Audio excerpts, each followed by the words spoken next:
Hello friends, मैं हूं सन्मय प्रकाश और आपका स्वागत है यूट्यूब चैनल सरकारी जॉब न्यूज़ में।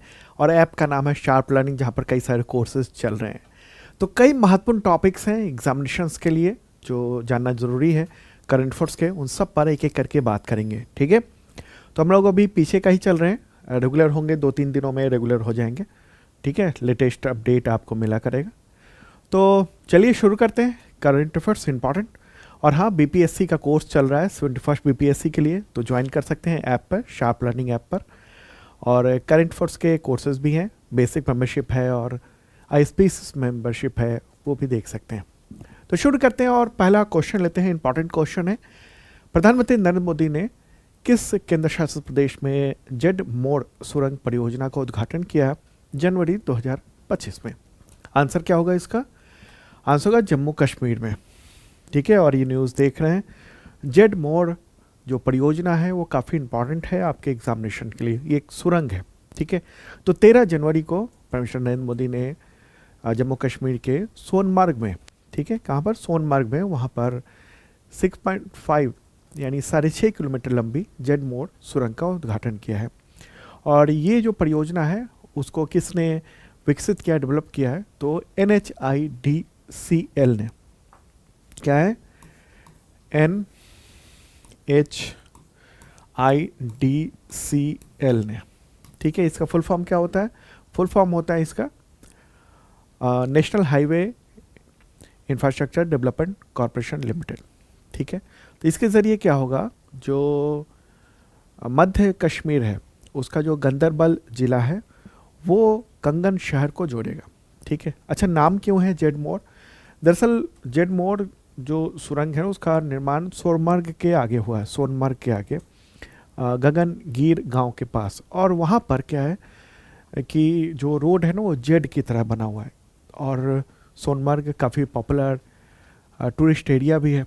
तो उसी को देखते हुए, चूँकि जेड आकार की सड़क है वहाँ पर, इसलिए इसको सुरंग का नाम जेड मोड़ सुरंग कर दिया गया है, ठीक है।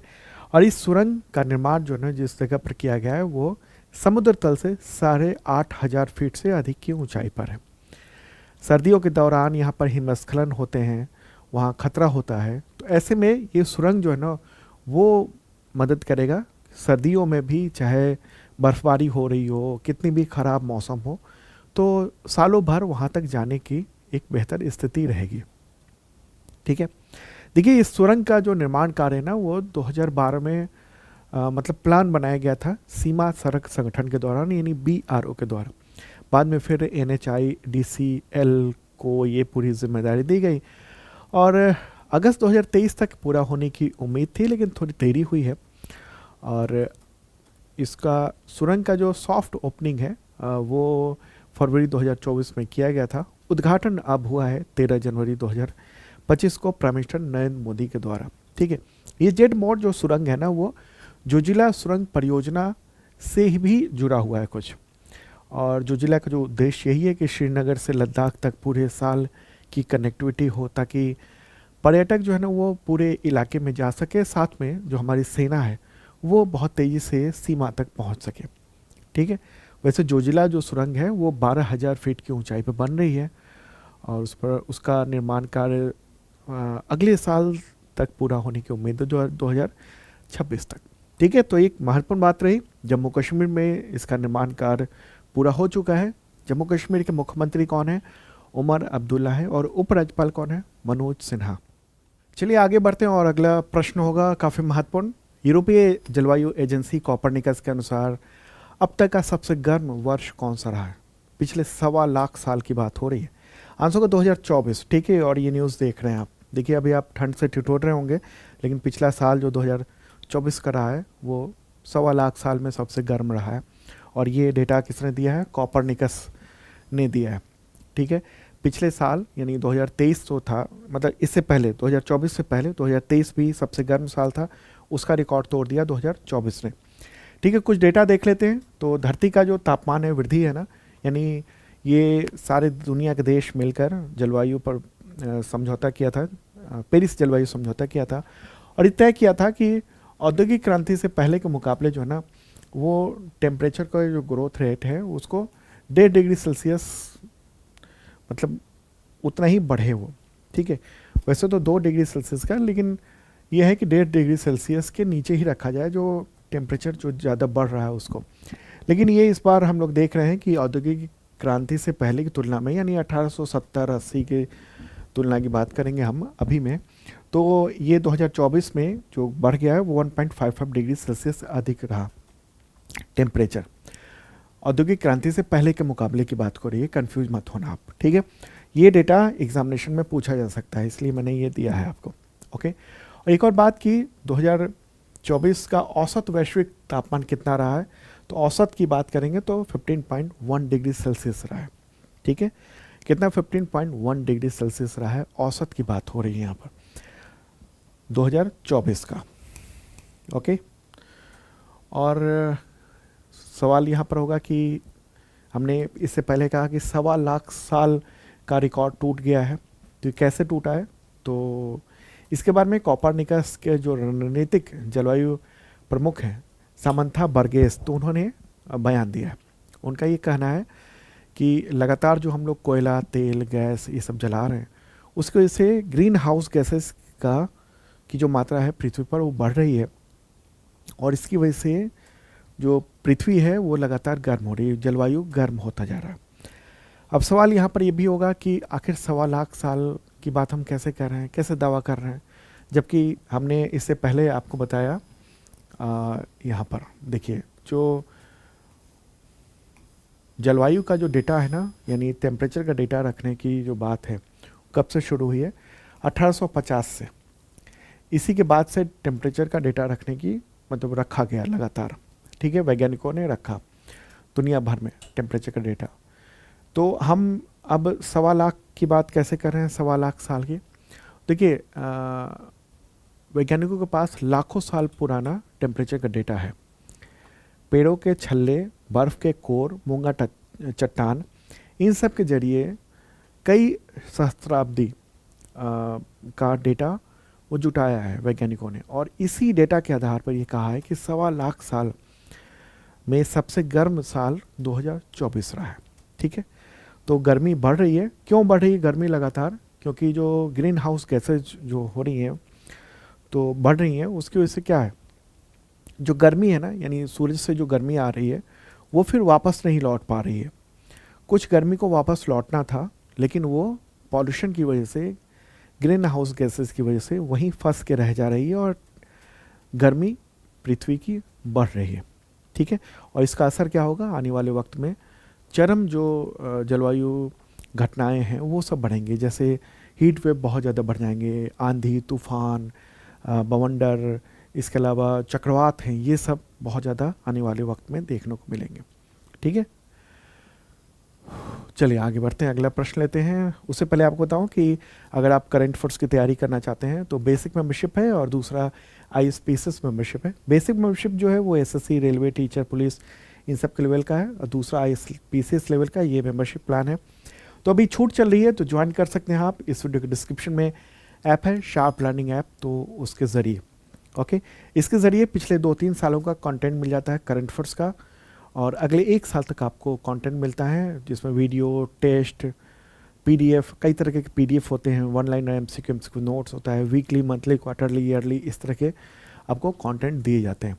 और 71st BPSC के लिए GS कोर्स भी चल रहा है, फाउंडेशन बैच 3 वो चल रहा है, लॉन्च हो चुका है, और क्लासेस जारी हैं। तो 30 तक ये प्राइसेस हैं, उसके बाद फिर बढ़ जाएंगे प्राइसेस, तो ज्वाइन कर सकते हैं आप।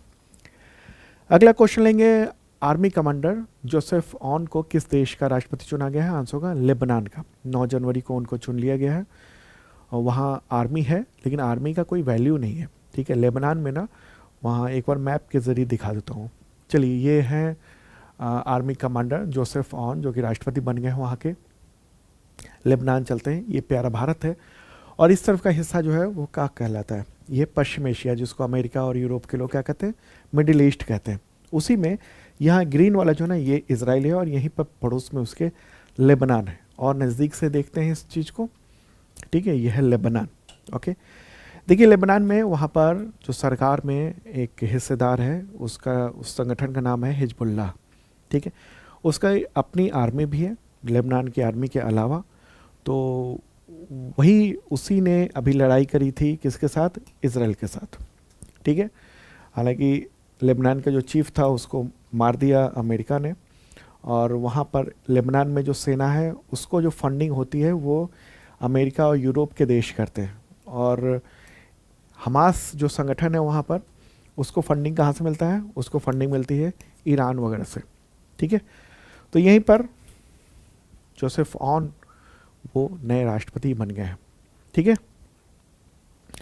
आगे बढ़ते हैं, अगला क्वेश्चन लेते हैं। महत्वपूर्ण क्वेश्चन है हेनली पासपोर्ट इंडेक्स 2025 जो कि जनवरी में जारी हुई, तो भारत किस स्थान पर है, आंसर होगा 85वें स्थान पर है। इससे पहले किस स्थान पर था, तो 80वें स्थान पर था पिछले रैंकिंग में, 2024 के रैंकिंग में। अब हम लोग देख रहे हैं कि ये 85वें स्थान पर हो गया। एक और बात कि हेनली पासपोर्ट इंडेक्स जो है ना वो साल में 2 बार जारी होता है, एक जनवरी में, एक जून जुलाई में जारी होता है, ठीक है।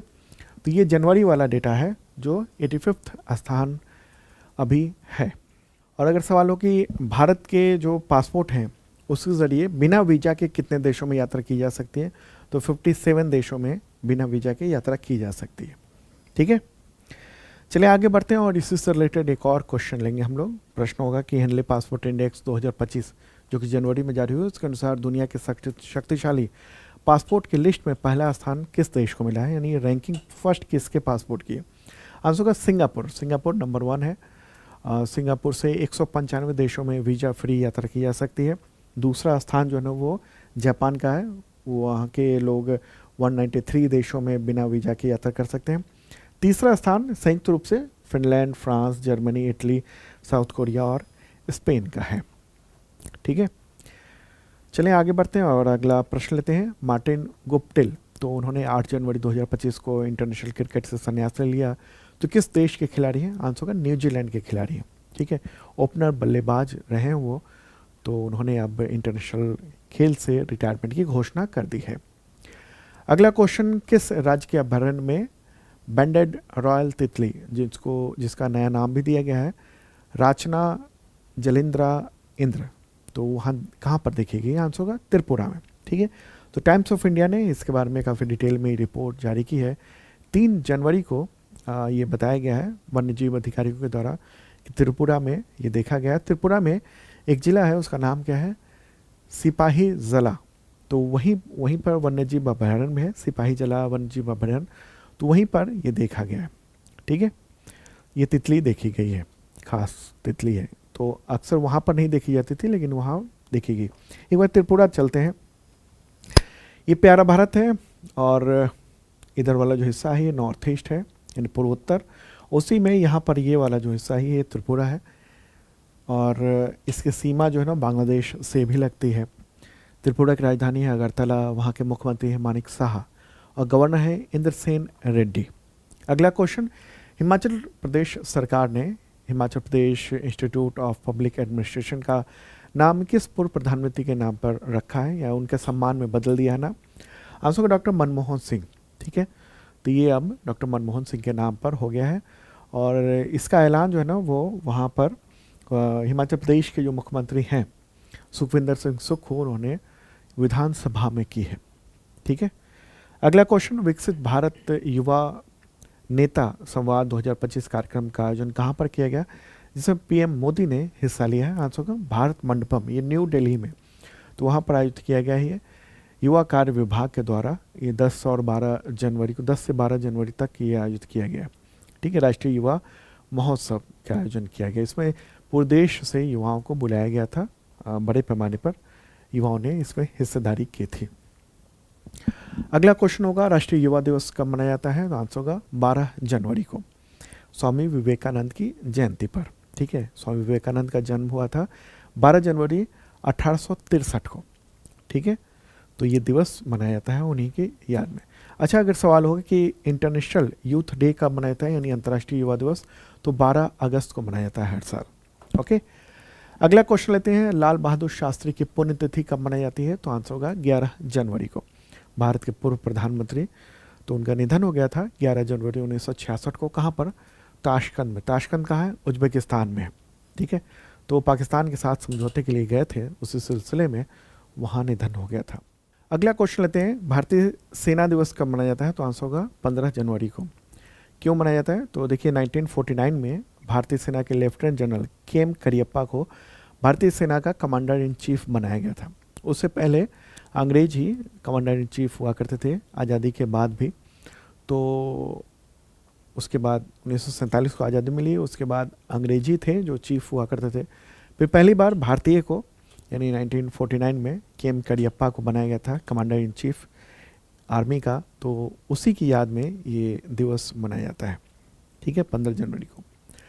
अगला क्वेश्चन लेते हैं, उत्तराखंड में आयोजित 38वें राष्ट्रीय खेलों की मशाल का नाम बताएं। क्या नाम रखा गया है? आंसर होगा तेजस्विनी, ठीक है। 38वां राष्ट्रीय खेल है, मशाल का नाम तेजस्विनी रखा गया है। ये नाम उज्ज्वलता, शक्ति और खेलों के चमकदार जो भावना है उसका प्रतीक है, ये बताया गया, ठीक है। तो वहाँ पर इस मशाल को पूरे राज्य में, वहाँ के तमाम ज़िलों में जो ना वो मशाल लेकर मशाल रैली आयोजित की गई थी। अगला प्रश्न, खो खो विश्व कप जो है ना वो 2025, वो उसका शुभंकर का नाम क्या है? आंसर होगा तेजस और तारा, ये दोनों हैं शुभंकर। क्या है? तेजस और तारा। तो kho kho federation of India उसने विश्व कप के लिए शुभंकर ये जारी कर दिया है। ओके, तो विश्व कप कब होगा? तो 13 से 19 जनवरी तक Indira Gandhi indoor stadium new Delhi में आयोजन होगा। अगला प्रश्न, पश्चिम बंगाल ने कौन सी बार संतोष ट्रॉफी फुटबॉल प्रतियोगिता 2024 जीत ली है? आंसर होगा 33वीं बार, रिकॉर्ड 33वीं बार जीती है पश्चिम बंगाल ने। और इस बार किसको हराया 2024 के संस्करण में? तो केरल को हराया और 33वां खिताब जीत लिया। संतोष ट्रॉफी जो है ना वो भारत की प्रमुख फुटबॉल प्रतियोगिता है, ठीक है। कहाँ पर हुआ था ये फाइनल मैच? तो हैदराबाद में हुआ था, गाची बोवली स्टेडियम में। ओके, तो ये था इंपॉर्टेंट करंट अफेयर्स। और भी बहुत सारे प्रश्न हैं तो वो मैं कल दे दूंगा आपको, ठीक है। और धीरे धीरे ये बैकलॉग खत्म हो जाएगा, फिर डेली का करंट अफेयर्स आपको मिला करेगा। मिलते हैं नेक्स्ट वीडियो में। Okay, bye.